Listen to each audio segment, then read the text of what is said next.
Hello दोस्तों, स्वागत है आप सभी का आपके अपने यूट्यूब चैनल सक्सेस मेरठ 2.0 पर। तो दोस्तों आज हम पढ़ने वाले हैं एएलपी टेक्नीशियन में आने वाले 20 महत्वपूर्ण साइंस से संबंधित प्रश्न और इनसे रिलेटेड फैक्ट के बारे में भी। तो बिल्कुल भी स्किप ना करें और लास्ट तक बने रहें। और अगर आप हमारे चैनल पर नए हो तो सब्सक्राइब कर बेल आइकन को दबा लें। और लास्ट में मैं आपसे क्वेश्चन भी पूछूंगा जिसका आंसर आपको कमेंट बॉक्स में बतानी है। साथ ही आप हमारे टॉप 20 क्वेश्चन में कितना अटेम्प्ट कर पाते हैं वो कमेंट बॉक्स में जरूर लिखेंगे। तो चलिए स्टार्ट करते हैं। हमारा आज का पहला सवाल है और दोस्तों बहुत ही प्यारा सवाल है और एग्जाम में बार बार इस क्वेश्चन को पूछा जाता है। तो क्वेश्चन हमारा है, एसआई मात्रक प्रणाली में 1 वाट घंटा निम्नलिखित में से किसे दर्शाता है। तो दोस्तों 1 वाट घंटा बराबर कितना होता है।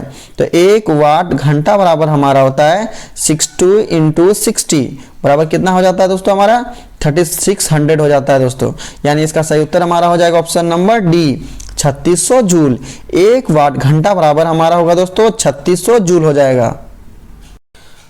हमारा अगला सवाल है, रक्त वाहिका जिसमें डीऑक्सीजनेटेड रक्त शामिल है किस में पाया जाता है।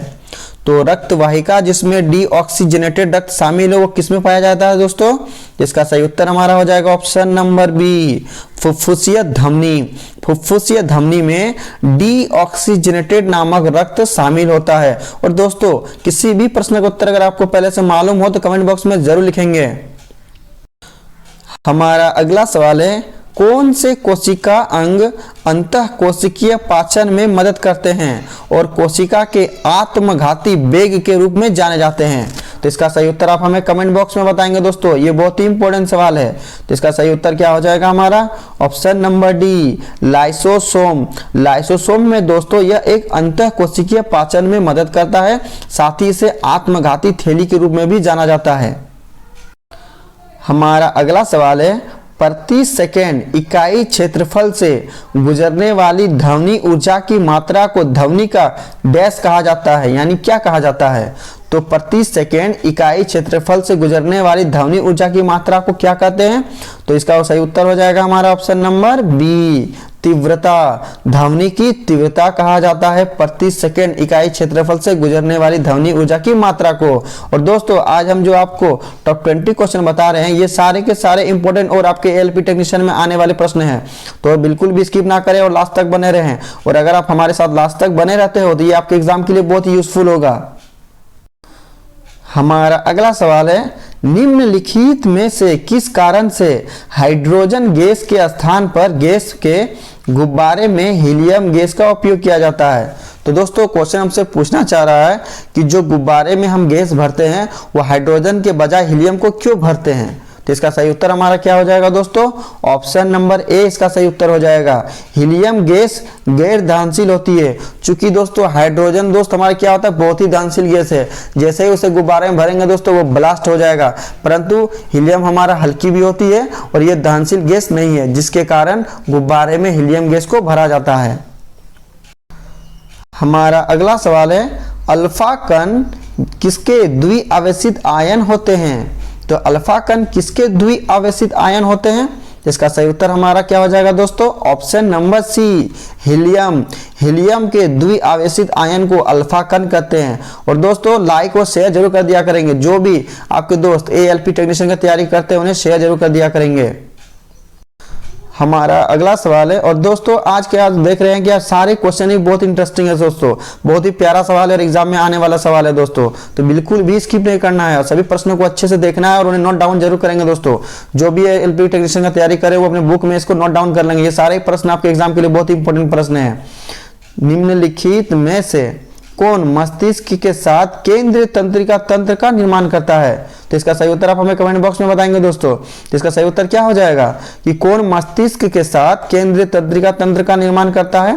तो इसका सही उत्तर हमारा हो जाएगा ऑप्शन नंबर सी, मेरुरज्जु। मेरुरज्जु मस्तिष्क के साथ केंद्रीय तंत्रिका तंत्र का निर्माण करता है। हमारा अगला सवाल है, एक वस्तु को 2 झुके हुए दर्पणों के बीच रखा गया, यह दर्पण के बीच 30 डिग्री का कोण बनाता है तो कितने प्रतिबिंब बनेंगे। तो दोस्तों ये बहुत ही प्यारा सवाल है और एग्जाम में बार बार पूछा जाता है। हमसे यहाँ पूछा गया कि 2 दर्पण के बीच किसी वस्तु को रखा गया वो 30 डिग्री का कोण बना रहा है तो कितना प्रतिबिंब वो बनाएगा। जिसका एक फॉर्मूला होता है दोस्तों 360/n। n का मतलब होता है दोस्तों नंबर ऑफ डिग्री, कितना डिग्री है। तो क्या करेंगे दोस्तों हम यहाँ पर 360 बटा कितना लिखेंगे हम यहाँ पर 30 लिखेंगे। ये 1 0 खत्म, और 3 बार में 36 कितना बार में कटेगा दोस्तों 12 बार में कटेगा। और जब हमारा यहाँ पर सम संख्या आता है दोस्तों तो हमेशा एक घटाया जाता है, यानी हमारा कितना हो जाएगा 11 प्रतिबिंब। तो इसका ऑप्शन सी इसका हमारा सही उत्तर हो जाएगा 11 प्रतिबिंब। अगर किसी वस्तु को दो झुके हुए दर्पण के बीच 30 डिग्री के एंगल पर रखा जाता है दोस्तों तो प्रतिबिंब की संख्या कितना बनेगा हमारा 11 बनेगा। जब भी दोस्तों सम संख्या आएगी दोस्तों हमेशा याद रखिए ये वाला पॉइंट, जब भी सम संख्या का मान आएगा उसमें हमेशा एक घटा दीजिएगा दोस्तों, और अगर वो विषम आता है तो विषम में वही आंसर होगा, लेकिन अगर सम आता है तो आपको एक घटा करके लिखना पड़ेगा।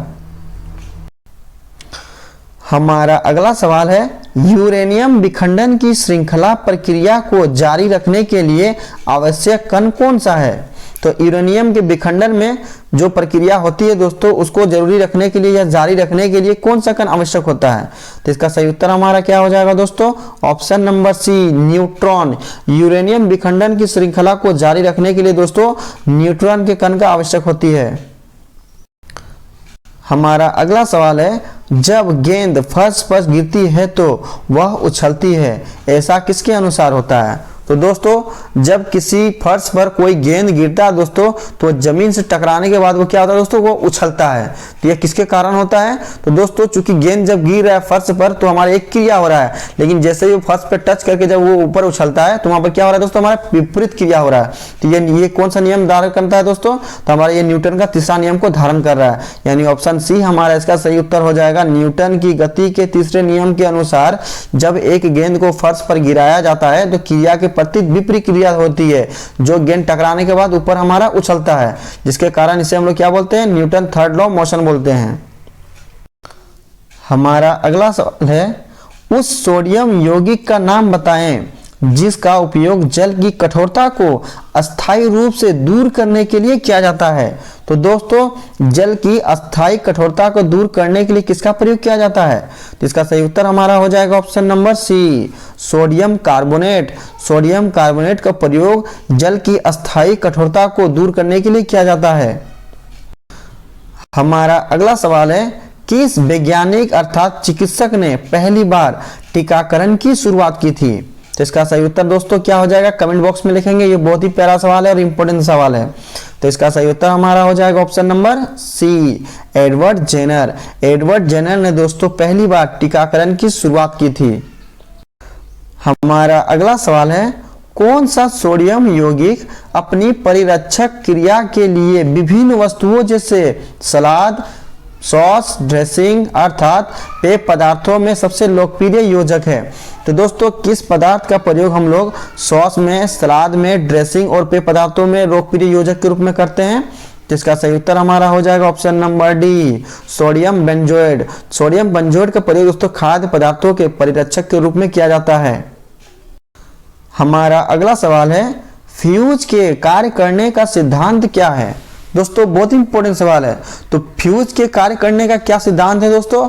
तो देखिए दोस्तों फ्यूज को हमेशा श्रेणी क्रम में लगाया जाता है और फ्यूज का क्या कार्य होता है कि जब उसमें जरूरत से ज्यादा माना अत्यधिक धारा प्रवाहित होती है दोस्तों तो ये क्या हो जाता है दोस्तों ये गल जाता है, और गल करके क्या होता है ये परिपथ को तोड़ देता है, जिसके कारण परिपथ में हमारा क्या होता है दोस्तों सुरक्षित रहता है और कोई भी उससे जुड़े हुए उपकरण डैमेज या खराब नहीं होते हैं। तो फ्यूज का सबसे बड़ा काम होता है दोस्तों कि यह गर्म हो जाता है और गर्म होने के बाद ये क्या होता है दोस्तों ये पिघल जाता है। तो हमारा इसका सही उत्तर क्या हो जाएगा ऑप्शन नंबर बी बहुत जल्दी गर्म होता है और पिघल जाता है।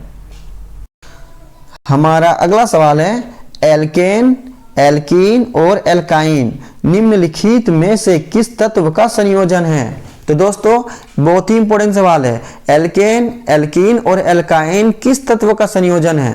तो इसका सही उत्तर क्या हो जाएगा हमारा ऑप्शन नंबर डी कार्बन और हाइड्रोजन। यह एक हाइड्रोकार्बन का मिक्सचर होता है दोस्तों, इसलिए एल्केन एल्कीन और एल्काइन कार्बन और हाइड्रोजन के संयोजन तत्व है।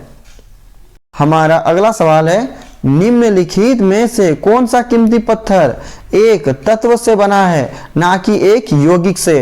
तो इसका सही उत्तर हमारा क्या हो जाएगा ऑप्शन नंबर डी हीरा।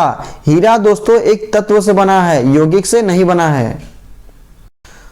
हमारा अगला सवाल है निम्नलिखित में से कौन सा संरक्षित फल है। तो इसका सही उत्तर क्या हो जाएगा हमारा? ऑप्शन नंबर ए, सहतूत। सहतूत दोस्तों एक संरक्षित फल है। हमारा अगला सवाल है, चार एक जैसे प्रतिरोधक, प्रत्येक का प्रतिरोध R है, एक दूसरे के साथ समांतर क्रम में जुड़े हुए हैं, तो संयोजन का तुल्य प्रतिरोध क्या होगा? ये बहुत ही इंपॉर्टेंट सवाल है दोस्तों। तो हमारा यहाँ पर क्या है दोस्तों? चार प्रतिरोध दिया गया है जो बिल्कुल ही समान है, कोई भिन्न नहीं है। और प्रत्येक प्रतिरोध का मान कितना लिया है दोस्तों? हमारा R लिया हुआ है। और इसे किस क्रम में जोड़ा गया है? समांतर क्रम में। तो पूछ रहा है कि तुल्य प्रतिरोध, संपूर्ण प्रतिरोध कितना होगा हमारा? तो इसका क्या होता है दोस्तों? 1/R P। P मतलब होता है दोस्तों रेसिस्टेंस को हम लोग पैरेलल में संयोजन कर रहे हैं। और क्या होता है दोस्तों? सभी हमारा बराबर है, इसलिए 4 हमारा R1 1/R होगा, फिर यहाँ भी 1/R होगा, फिर यहाँ भी 1/R होगा और यहाँ भी 1/R होगा। तो आप देख सकते हैं दोस्तों हमारा एक एक करके कितना R हो जा रहा है दोस्तों? 4 हो जा रहा है, यानी 1 RP बराबर हमारा हो गया 4/R हो जा रहा है। जब इसे क्रॉस किया जाता है दोस्तों तो हमारा क्या हो जाएगा? RP बराबर हो जाएगा हमारा R/4, यानी ऑप्शन डी हमारा इसका क्या होगा दोस्तों? सही उत्तर हो जाएगा। हमारा अगला सवाल है, निम्न में से कौन तारों के टिमटिमाने के घटनाक्रम की व्याख्या करता है? तो दोस्तों तारों के टिमटिमाने की घटनाक्रम का कौन व्याख्या कर रहा है? तो इसका सही उत्तर हमारा हो जाएगा ऑप्शन नंबर बी, वायुमंडलीय अपवर्तन। वायुमंडलीय अपवर्तन के कारण ही तारे टिमटिमाते हैं। हमारा अगला सवाल है, और दोस्तों आज का हमारा ये अंतिम प्रश्न है। साथ ही आज हमने जो आपको टॉप 20 क्वेश्चन बताया, ये सारे के सारे इंपॉर्टेंट और 100% रियल प्रश्न है जो आपके एग्जाम में पूछे जाएंगे। तो सभी प्रश्नों को अच्छे से देखेंगे और उन्हें याद करेंगे। साथ ही दोस्तों लाइक और शेयर जरूर कर दिया करेंगे। और अगर आप हमारे चैनल पर नए हो तो सब्सक्राइब कर बेल आइकन को दबा लेंगे। तो चलिए प्रश्न की ओर बढ़ते हैं। हमारा आज का अंतिम प्रश्न है, पेलाग्रा रोग किस विटामिन की कमी से होता है? तो इसका सही उत्तर क्या हो जाएगा हमारा? Option number B, niacin. और नियासिन हमारा दोस्तों विटामिन B3 की कमी से होता है, जिसके कारण हमारा शरीर में क्या होता है दोस्तों? पेलाग्रा रोग हो जाता है। अब लास्ट वीडियो के क्वेश्चन का आंसर। लास्ट वीडियो में मैंने आपसे क्वेश्चन पूछा था कि प्राणी जगत का सबसे बड़ा फाइलम कौन सा है? और इसका सही उत्तर ऑप्शन नंबर डी था, आर्थ्रोपोडा। और लगभग सभी स्टूडेंट ने इसका सही जवाब दिया और मोस्टली स्टूडेंट इसके बारे में डिटेल्स में लिखा। तो मैं आपको फिर बोलूंगा कि क्वेश्चन के बारे में आपको जितना ज्यादा से ज्यादा पता हो उन्हें आप लिखा करो, क्योंकि जो चीजें आप लिख देते हो उन्हें आप कभी नहीं भूलते हो। अब आपके लिए आज का सवाल है, 5S का आविष्कार किस देश में हुआ? 4 ऑप्शन दिया गया है, सही उत्तर आपको कमेंट बॉक्स में लिखनी है। साथ ही आप हमारे टॉप 20 क्वेश्चन में कितना अटेम्प्ट कर पाए वो कमेंट बॉक्स में जरूर लिखेंगे। और दोस्तों लाइक और शेयर कर दिया करेंगे, ज्यादा से ज्यादा लाइक और शेयर कर दिया करेंगे ताकि आपके लिए और अच्छे से अच्छे कंटेंट को लाया जाए। तो चलिए दोस्तों मिलते हैं नेक्स्ट वीडियो में, तब तक के लिए बाय बाय, टेक केयर।